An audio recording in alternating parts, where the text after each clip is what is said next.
દર્શક મિત્રો, ગુજરાત બુલેટિનમાં આપનું સ્વાગત છે। પાટડી ખાતે પાટડિયા પરિવારનો સ્નેહ મિલન સમારોહનું આયોજન કરવામાં આવ્યું। પાટડિયા પરિવારમાં બધા કુળદેવીને પોતપોતાની રીતે ભજતા હોય છે। સતીમાં પાટડી મુકામે બિરાજમાન છે। પાટડિયા પરિવારને આશીર્વાદ આપવા માટે જ એમની હાજરી છે।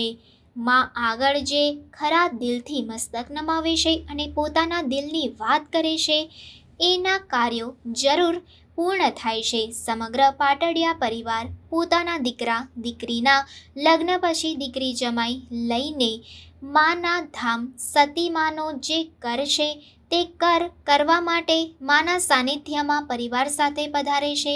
માનો પાટોત્સવ દર વર્ષે વૈશાખ સુદ પૂનમના દિવસે રાખવામાં આવે છે। વાલા પરિવારજનો દ્વારા દિવાળી પછી સમગ્ર પાટડિયા પરિવારનું સ્નેહ મિલન રાખવા માટે આવેલ છે। તો આપ સૌ પરિવાર સહિત દીકરા દીકરી જમાઈ અને સગાવાલા સાથે જરૂરથી પધારશો। માના આશીર્વાદ એકવાર આવીને મસ્તક નમાવો। આપ આપના દિલની વાત કરો। માં મૂર્તિ રૂપે છે પણ પોતે સાક્ષાત છે। જીવનદાસ સોની પાટડિયા પરિવારના એક સદસ્ય છું। હા, પાટડી ખાતે 17/11 એક આયોજન થઈ રહ્યું છે। કઈ રીતનું સમગ્ર આયોજન છે અને ક્યાંથી લોકો આવવાના છે ગુજરાત સહિત ભારતમાં? 17/11/2024 વર્ષો વર્ષથી દિવાળી પછી એક સતીમાના સાનિધ્યમાં પાટડી મુકામે આપણે એક સ્નેહ સંમેલન રાખીએ છીએ।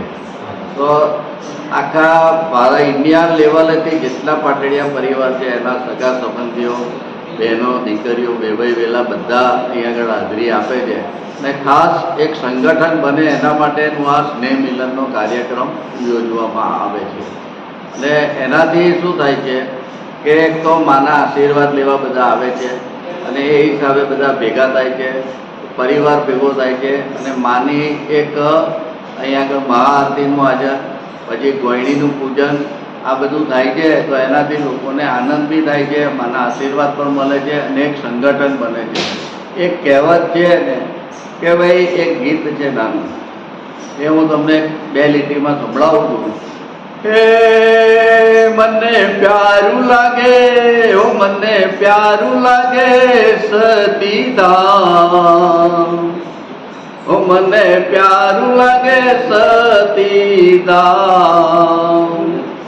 તન મન ધન મનાય ચરીણોમાં, તન મન ધન મનાય ચરીણોમાં।